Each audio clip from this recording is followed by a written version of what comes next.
everybody, it's Dante here. Welcome to this video. I'm going to be talking about the upcoming full moon that's taking place on the early morning of Monday in the US. That would be Monday in Europe and, Tuesday in Australia. So I'm going to talk about this from both the perspective of the Western tropical zodiac and the Vedic Sidereal zodiac, which I've studied both of these, and we can gain some insight from them. And if you benefit from this information, please like, subscribe, share, all of those things. And note that when we're talking about these sorts of forecasts, we're talking about the general energies of how they may affect many people, though all of these placements of planets in specific signs are going to impact our own natal placement. So you'll best understand how this will impact you by looking at it within your own chart. And if you are not sure how to do that, I offer readings, and you can find more information at dantestarshine.com. And so I have sometimes put the charts in these videos, and for the sake of time and editing the video today of how much time I have today, I'm not going to do that. Also, I think that this is maybe something for very advanced students of astrology to understand, and for other people might be confused by this. However, I am going to link in the video description uploaded images that you can look at separately to see the charts if you do have this near understanding, so that you can have that visual reference as well. Alright, so let's look first at the Western chart. And the full moon is taking place in the sign of Gemini, who is a very logical sign. It's an air sign, it's a thinking sign, it has a very active mind. So people with a Gemini moon are noted for being more logical, and they make their emotional decisions more based on logic. Gemini as a dual sign, represented by twins, or in the Vedic mythology represented by lovers, is all about this duality and contrast. And this duality allows us to hold multiple perspectives as true at the same time. It allows us to have that creative dialogue that brings things to grow, and this brings Gemini some of its connection with the media and with communication and with diplomacy. So Gemini is bringing us to really connect our heart, which is related to the moon, with our mind, which is very much related with Gemini. How do we connect these two things, and how do we see things from more logical perspectives as well? This is opposed by the sun in Sagittarius. The sun is just entering Sag in the tropical zodiac, and Sagittarius is the sign of spirituality and philosophy, and is known for its strong sense of beliefs and its sense of purpose. Sagittarius is going to have a very spiritual quality. Sagittarius in the tropical zodiac is known for its adventurous quality, as is connected with the archer who goes out and quests. So this can be a time of soul seeking while the sun moves through Sagittarius for the next 3 to 4 weeks. And we have the sun and closely joined with the planet Mars, who is the planet of the warrior. It's a archetype of intensity, can be aggression, though Mars has good intentions, while Mars brings about a sense of intensity. This is true whether you look at it through the Western or the Vedic lens, that the Mars and Moon combination is one that gives you a lot of energy. Mars in Gemini already has some energy, but Moon in Gemini has some energy, but Moon with Mars is like revving up the fire. It can be a very fiery heart and mind, and a very passionate heart and mind. This is a very good placement for accomplishing a lot and having a lot of ambition and willpower. It's an amazing combination for success in business. So this is a good full moon for business. If you're thinking of doing something to empower your business at this time, this would be really useful. That is one of the positive sides of Mars with the moon. Now Saturn is also creating its harsh aspect to the moon. That's the 90-degree square. square. And a square is bringing about a sort of psychological challenge. And Saturn square to the moon can bring about a sense of depression, and yet Saturn is a planet of karma, therefore fate, right? So there's a sense of fatedness that comes when the Saturn and the moon interact. It can bring a very serious tone to our lives, though it can also make us look at the things that are, in a sense, predestined, that are brought upon our path for specific reasons that we can't avoid. And the other benefit of Saturn and Mars is that it's Saturn in particular is giving us the limitations, and we don't like limitations as people in general, but limitations are kind of what define the path that we are heading out on.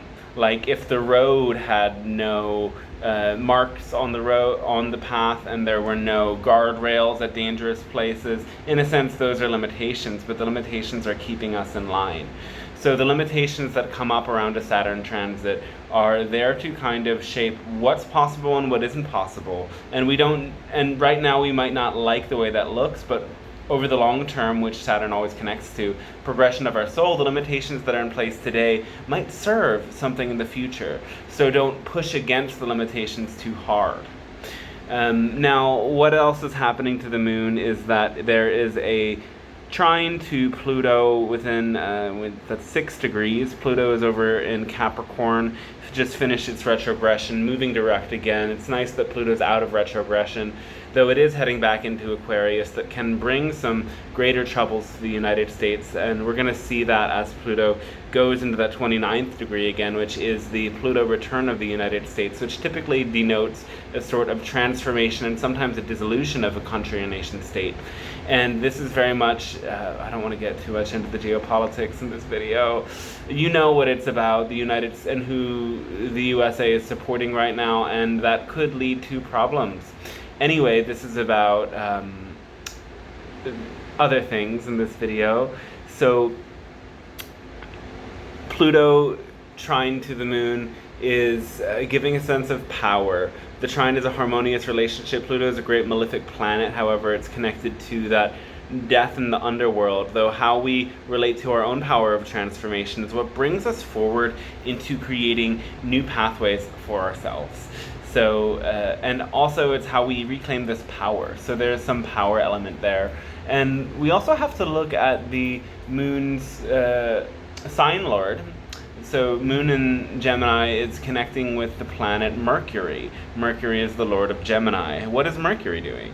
Mercury is in Sagittarius. That's Mercury's detriment. Already Mercury is not thinking so clearly in its detriment. Sagittarius is connected with philosophy, spirituality, and more abstract, out there kind of ideas, or more, philosophical. Whereas Mercury is more of an empirical thinker, and Mercury likes to base things on logic and reason, and get very precise with certain details. And so Mercury is challenged by this more spiritual and out there way of thinking. But this is nonetheless a combination for people who can communicate about those more philosophical or spiritual ideas. I know I have this placement, and I know another astrologer with this placement, and we can go off on things that are very out there and give some life and words to things like astrology and things like philosophy. But sometimes it can be hard to find those words. Now, Mercury is in a square to Neptune, and Neptune squares bring about a sense of illusion or deception or confusion. And Neptune is, of course, a very spiritual planet as well. This is because it's a square, and squares relate to Mars, they can bring a conflicting energy. This could be the grounds for some sort of conflicts regarding spirituality or philosophy, some sort of harsh words that are spoken, or some sort of rigid, absolute spiritual beliefs that are brought about, dogmatic beliefs that come about. So be careful about this around the full moon. And if you find yourself heading towards a a spiritual or philosophical conversation that is kind of like a deadlocked or is met with too much aggressive Mars-like energy, take a step back. You can protect yourself. You can save your energy. It's very useful sometimes to save your energy, and it's very important to know which conversations are really serving the benefit of all. I don't want to call them battles, but there's that phrase, choose your battles. And I would say don't choose any battles. Don't have any, unless you are really deep into some form of advocacy. Life doesn't have to be about battles in your personal life. Now, Mercury is also in that trine relationship or sextile relationship to Venus, and that brings about an artistic flair to the mind. The mind becomes more creative and open to different sorts of ideas, and Venus is happily in her sign of Libra, where she performs really well in her home sign, though in the tropical zodiac soon she will shift to her own detriment in the sign of Scorpio, which is a Venus that's more concerned with power and money and sex and all of the things of that nature. But that isn't right now at the time of the full moon. Is there anything else I want to talk about in the Western chart? There is the in conjunction of Uranus to Venus, and that in conjunction is, again, surprises in relationships. Sedna is in a conjunction with the moon by 5 degrees. It's too short to count it, in my opinion, but nonetheless it will show up in a minor archetypal way, and Sedna is about reclaiming our victim consciousness and connecting with that victim archetype within us, and that it can actually lead to power and resiliency. And Jupiter is in conjunction with the sun as well, and this can mean some issues in stepping forward into a state of empowerment or a position of authority. Just some hiccups in that area, so don't be surprised to be knocked off a pedestal or see somebody knocked off a pedestal at this time. Alright, so when we look at the sidereal Vedic chart, we note the moon's in a different sign. It's in the sign of Taurus. This is the sign of exaltation of the moon, and this means for a moon that is in its peak performance and is performing beautifully. It's a heart-open space, and it's a space where we can feel a sense of relief and clarity.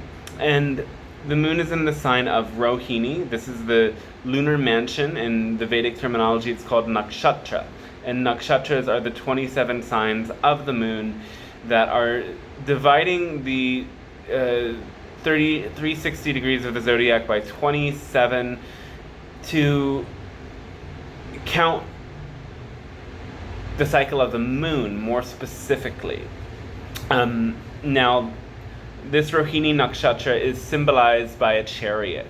So Rohini is about taking action and moving forward. And so this is a really brilliant time to make progress with a project, to initiate a new project, or simply to move forward in life. It's very possible that this is a time that is sending you in a new direction. A chariot can be heading off into something new, embarking into something new. The other symbol of Rohini is an ox cart. So this is representing the strength and vigor of this nakshatra. It's a strong nakshatra that has a lot of force. Now, there's also the deity of the nakshatra that plays a big significance, and this is the deity Brahma.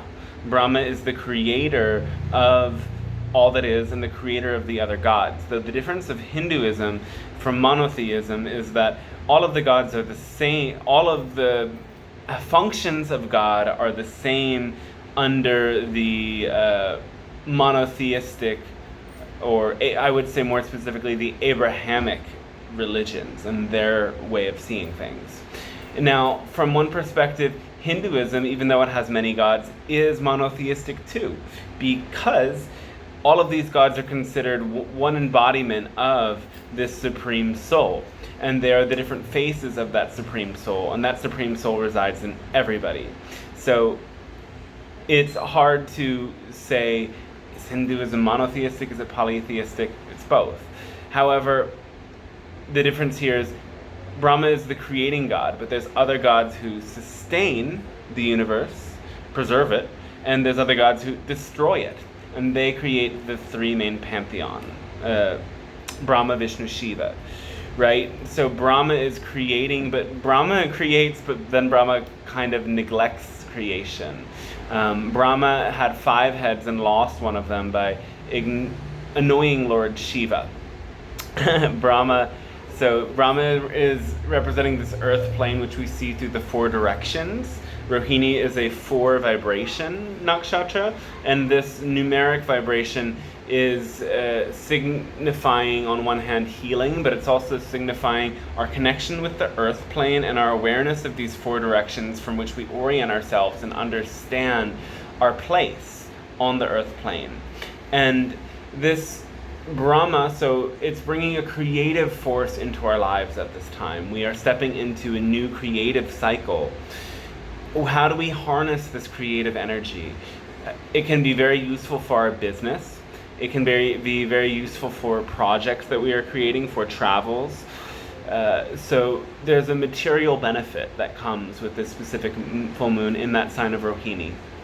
Natives of Rohini are said to be attractive and strong, and that's neither here nor there. But it's helpful to learn about what your nakshatra is, as it's a very big signifier that you can learn so much and discover so much from. And there's ways that you can calculate on which days are good to do certain things and on which days is it better to totally stay home, based upon your nakshatra and based upon the movements of the moon.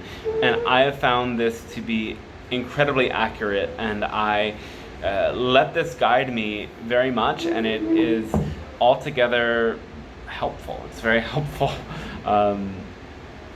So what else are we looking at here with the moon? Again, the moon is having the aspect of Mars. We talked about that as the increased sense of passion and power that is taking place at this time. And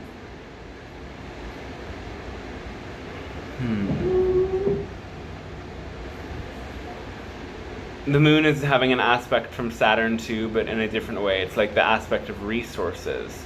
So this can mean resources coming in from authority figures, or resources coming in from... Saturn also represents older people. There's an exchange of resources that's taking place between the moon and Saturn, supporting and growing this connection. There's luckily not that many other aspects on the moon other than Mars and the Sun.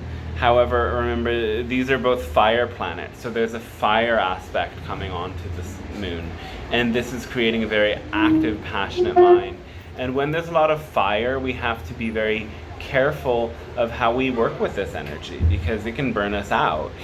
When Mercury was moving with those other planets through the sign of Scorpio, Mercury was getting the hit of all of that fire energy, and I found that there was a lot of heated discussions and communications.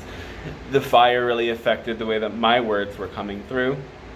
And now Mercury is moving into the sign of Sagittarius, which is a fire sign, but Mercury doesn't have the malefic influence of fire planets in the sign of Sagittarius. And Mercury is actually doing altogether fairly well in that sign of Sagittarius. There's no other planets influencing it.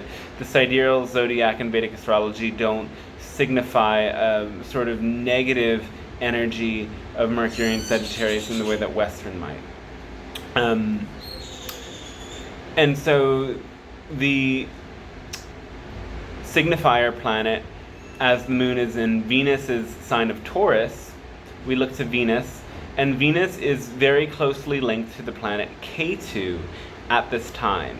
Venus is both fallen in its sign of debilitation in Virgo, and Venus is with Ketu, who in a sense brings planets to fall in their own right, because Ketu eclipses things and blocks things out. And so Ketu is about losing, renouncing, transforming, or obscuring, eclipsing the planets that it touches. So as Venus has moved through the sign, and now Venus gets really close to K2, it's kind of at its apex here, that the areas of our life that Venus connects to, such as love, pleasure, money, sensuality, creativity, might have been undergoing some sort of a transformation. They might have been blocked for the past several weeks, and they might still be blocked around the time of this full moon. You might feel like we're not really getting what we need from that Venusian pleasure and love realm of life, but that will shortly change as Venus moves into that sign of sidereal Libra, and this will allow Venus to gain more strength, and Venus especially gets to move away from K2. However, there is still this scissors-like effect where there are malefic planets on either side of Venus. So does Venus really step into the clear entirely? No, but it's a very big improvement for Venus because she's moving from this fallen sign of Virgo into a sign of Libra, where Venus gains dignity, and that is very helpful for Venus. And also then Venus and Jupiter are aspecting each other mutually. They're gazing towards each other. And these are the teachers of the zodiac. They represent learning. Venus is learning about the physical realm and the realm of art and human nature, you could say, whereas Jupiter is learning more about the metaphysical planes and spiritual reality.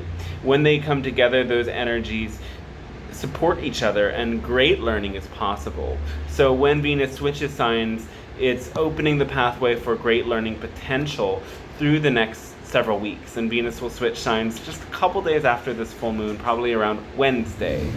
So it's a really exciting time then. And when you will then note your own sidereal signs of Virgo and, Libra and Aries, the sidereal signs of Libra and Aries will be especially benefiting from having two benefic planets aspecting them. That's called a blessing, and it will allow for those places in your chart to grow a lot.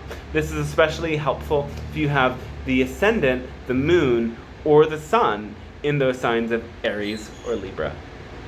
So hopefully that's true for you, and you get to benefit a lot from these times. And if not, then there's sure to be many other ways to grow. There's a way to make every aspect in astrology work for you in a positive way. And sometimes the positive is inherently just knowing that what's happening is not just something that you brought about, but it is part of the uncanny fatedness of our incarnation into this bizarre plane. And this map of the stars is a very beautiful way to understand our own fate and prepare for what may be coming, and use these subtle energetic influences to make the best choices and therefore derive the best fate. So if you want to work with the stars and in a way make these planets and gods work out for you, then we can dive into a reading, and I can look at your chart and I can tell you about what you've incarnated with and how to make it work and what may be coming in the times to come around the corner. I'm going to be going live on the day of the full moon on Instagram, and I'm going to talk about how this might impact individuals' charts, and I'll pull up one or two charts of people who are on the live call and talk about how this full moon might be affecting them and what might be going on in their lives entirely for free if they guess the magical number. So I do this on certain occasions. I don't do it all that often, but I do pop onto my various channels and do spontaneous readings for people at times. So if you would like to tune into that, hop on to my Instagram channel at Dante Starshine. It's the same as my YouTube hashtag. I thank you very much for watching this video, and if this has benefited you, and if you've gained some insight from all of what I've shared here, then pass the video on, share it, like, subscribe, and turn on the bell button for notifications so that whenever I make a new video, you will actually get a notification rather than YouTube and the fate of YouTube showing it to you or not showing it to you. I think that's all. I thank you so much for watching, and I hope you have the most fantastic, beautiful, and blessed day. And I hope that I'll have the same too. Because why not? We can choose that. Life is amazing. Much love, many blessings, and catch you next time.